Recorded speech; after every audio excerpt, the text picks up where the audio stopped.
আমি বরিশাল জেলার গৌরনদী উপজেলা থেকে নাজমুল আমিন। আচ্ছা, আপনার এই এই যে মুরগির ব্যবসা শুরু করছেন, এটা কোনখান থেকে প্রথমে শুরু করছেন? মানে কি দেখে আপনার মনে হলো এই ব্যবসাটা ভালো হবে? এই ব্যবসাটা আমি প্রথমে শুরু করছি আমার এক পার্টনারের সাথে।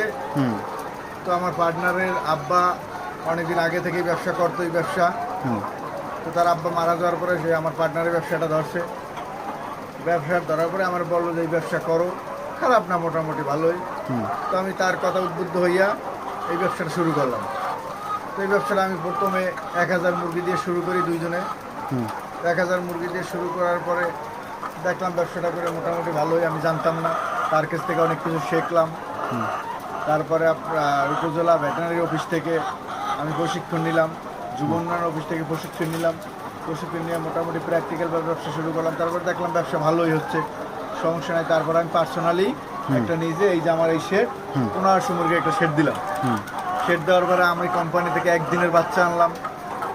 একদিনের বাচ্চা নিয়ে আমি আরেকটা ঘরে এই বাচ্চা প্রথমে ব্রুডিং করলাম।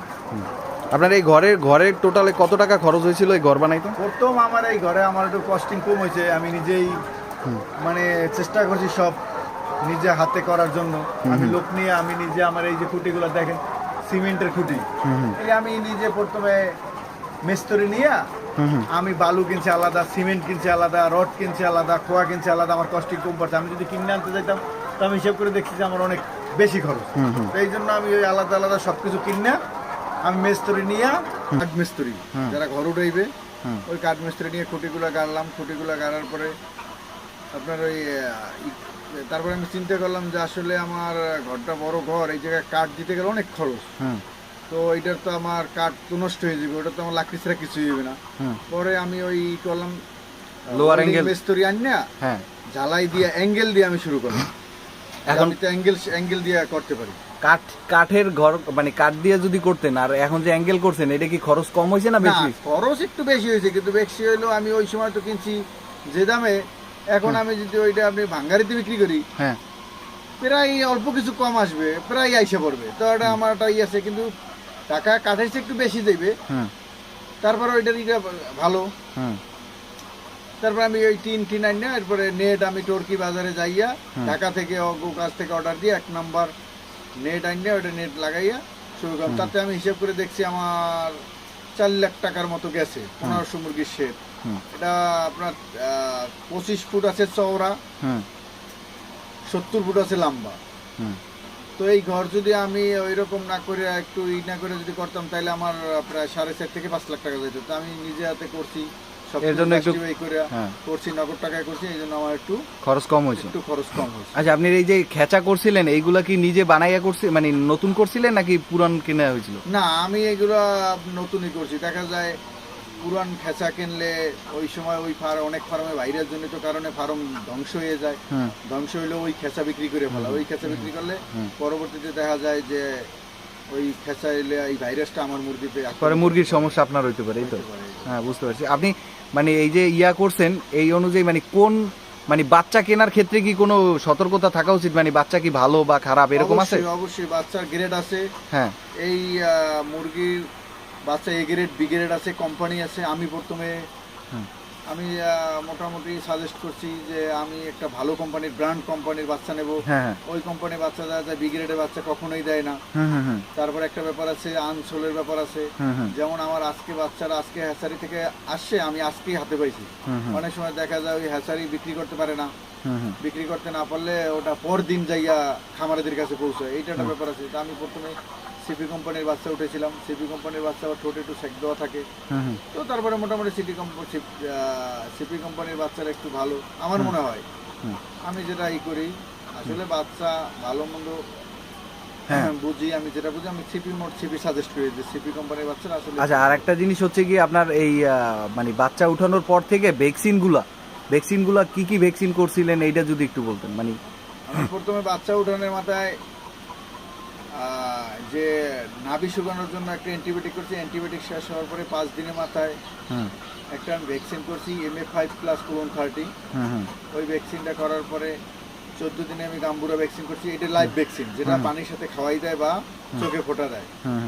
তারপরে আমি 7 দিন একটা কিল ভ্যাকসিন করছি, গাম্বুরো প্লাস রানীক্ষেত।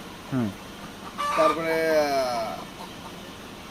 আবার একটা 28 দিনে kill vaccine, Ranikhet kill vaccine. হুম তারপরে 40 দিন বয়সে হুম একটা কিল ভ্যাকসিন করছি। হুম তারপরে 60 দিন ভ্যাকসিনে কলেরা ভ্যাকসিন করছি। তারপরে 48 দিন বয়সে পরাইজো ভ্যাকসিন করছি। এগুলো হচ্ছে কিল, যেটা ইনজেকশনের মাধ্যমে করে। হুম তো যাই হোক, এটা হচ্ছে এলাকার প্রকারভেদ।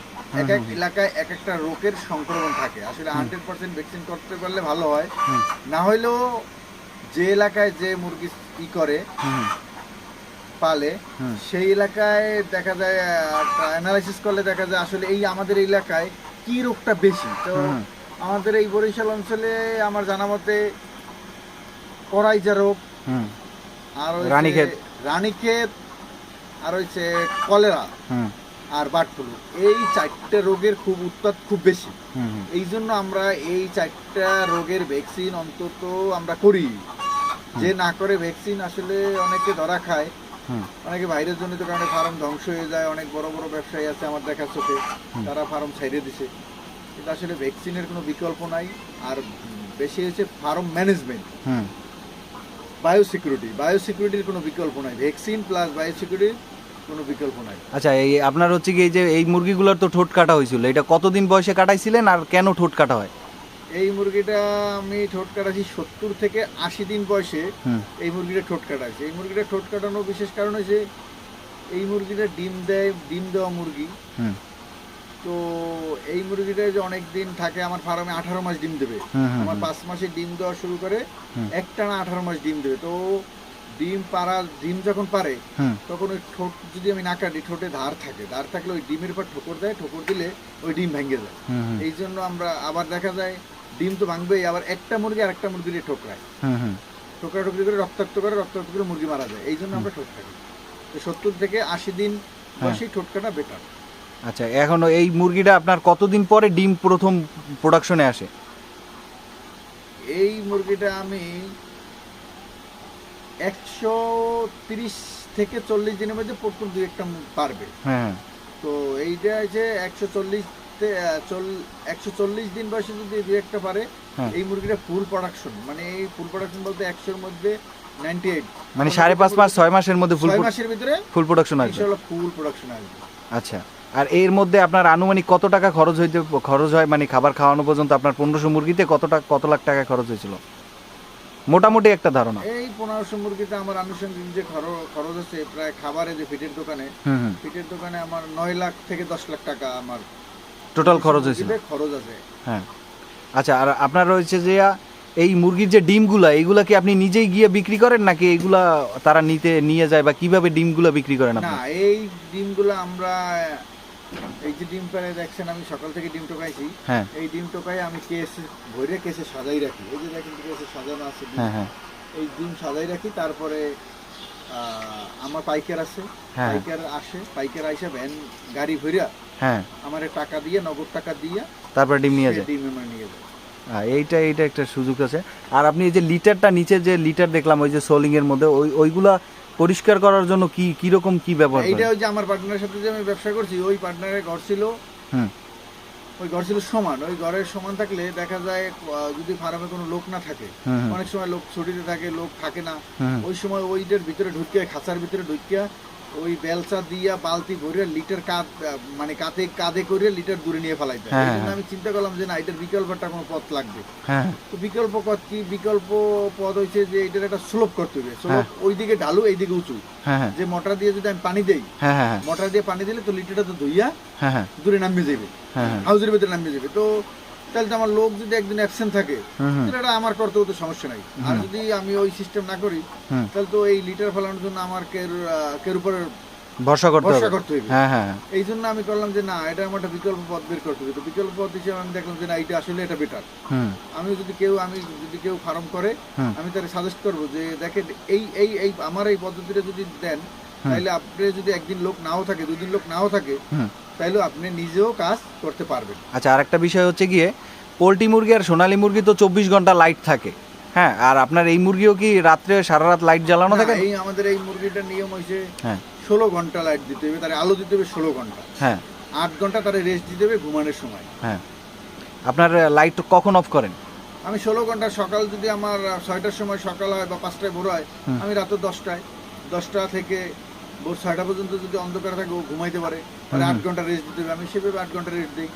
আর যদি এর কম বেশি হয় আলো, তাহলে কি সমস্যা হইতে পারে? কম বেশি হলে দেখা যাবে ডিমে প্রবলেম হতে পারে, ডিম একটু কম পড়তে পারে, তারপরে ওই মুরগিটা খিটখিটে মেজাজ হইতে পারে, ওই মুরগিটা ডিমের পর ঠোকর দিয়ে ডিম ভাঙতে পারে, আরেকটা মুরগির একটা ঠোকর দিতে পারে, এই বিভিন্ন প্রকার সমস্যা হয়। রাত্রে আবার ঝিমাইতে পারে, দিনে ঘুমাইতে পারে, ওই রাত্রে যদি না ঘুমায় ওই ঘুমটা দিনে ঘুমাইতে পারে, দিনে ঝিমাইতে পারে, খাবার খাইবে না, ডিম দেবে না, এই বিভিন্ন সমস্যা হইতে পারে। আচ্ছা, আর একটা জিনিস হচ্ছে কি আপনার লেয়ার মুরগির যে মেইন সমস্যাগুলো দেখা যায় সেটা হচ্ছে গিয়ে আপনার ডিম করে ফেলে, এটার জন্য কি ভাঙে বা ডিমের খোসা নরম হয়, এটার জন্য কি ওষুধ ব্যবহার করা যায়? এটা সাধারণত যদি আমি ডিম দেখি তাহলে বলতে পারবো ডিম বিভিন্ন কারণে ডিম ভাঙতে পারে। হ্যাঁ তারপর ডিমের সোয়া বিভিন্ন কারণে, যেমন ঠান্ডাজনিত কারণে, যদি মুরগির ভিতরে কত কোনো ঠান্ডা থাকে আপনি বুঝবেন না, কোনো মুরগিতে শব্দ করে না, ঠান্ডা কোনো শব্দ করে না, কিন্তু ভিতরে অনেক ঠান্ডা আছে, হ্যাঁ তো ওই সময় সে ডিমটা সোগা পাতলা পড়তে পারে, ডিমটা বাঁকা পড়তে পারে। তারপরে ক্যালসিয়ামের অভাব হইলে ডিমটা বাঁকা পড়তে পারে। এইটা আসলে প্র্যাকটিক্যাল, বা ডাক্তার আছে এখানে, ভেটেরিনারি আমাদের কোম্পানির অনেক ডাক্তার আছে, বিনামূল্যে তারা চিকিৎসা দেয়, সার্ভিস দেয় খুব সুন্দর। আপনি ফোন দিলে আমার ফার্মে আইসে বিনামূল্যে সার্ভিস দেবে, সে আইসা দেখবে, দেখে এটা সাজেস্ট করে ঔষধ দিলে এটা ইনশাআল্লাহ বুঝতে পারছি। আর হচ্ছে কি আপনার এই যে এখানে খাবার পানি দেন যে পটগুলো আছে, এইগুলা কি পরিষ্কার করার দরকার হয় নাকি এরকমই থাকে? না, এগুলো তো আপনার এই যে খাবার দেই আমরা, সকালে খাবার দেই, সকালে খুব সকালে 6টার সময় আমরা খাবার দেই, তো খাবার দেওয়ার রাত্র 10টার আগে আমরা 9:30টায় ফার্মে এই খাবারের পাইপ, পানির পাইপ সুন্দর করে পরিষ্কার করে মুছছে রাখি, রাত্রে শুকাইটায়, আবার সকালে এইটারে মুছছে, সকালে আবার খাবার দিই। আচ্ছা, আর একটা জিনিস হচ্ছে কি আপনার এই 1500 মুরগি, মানে ধরেন কেউ যদি এরকম খামার করতে চায় তাহলে মানে তার কি মানে এটা কি লাভজনক ব্যবসা হবে মানে বাংলাদেশের পরিপ্রেক্ষিতে, নাকি সে জব বা অন্য কোনো ব্যবসা এর থেকে বেশি ভালো হইতে পারে, বা এইটা ভালো হবে, কি সাজেস্ট করতেছেন আপনি? না, আমি সাজেস্ট করি বাংলাদেশে বেকারত্বের হার বেশি, যদি কেউ সময় দিতে পারে, নিজেরটা নিজে লোক থাকবে, তারপরে নিজের সময় দিতে হইবে, বসতে হইবে, ট্রেনিং নিতে হইবে, এগুলো গাড়তে হইবে, দেখতে হইবে, যদি সে A to Z বুঝে ফার্ম দেয়, ইনশাল্লাহ সে মোটামুটি চললে ফিরে সুন্দর দুটো ডাল ভাত খাইয়ে বাঁচতে পারবে। আচ্ছা, আর একটা বিষয় হচ্ছে গিয়ে বর্তমান বাজারে মানে আপনার ডিমের মূল্য কত, আর আপনার মাসে কত টাকা মোটামুটি অ্যাভারেজ থাকতেছে, এটা যদি একটু জানাইতেন। এখন বর্তমানে ডিমের দাম ইনশাল্লাহ একটু ভালো।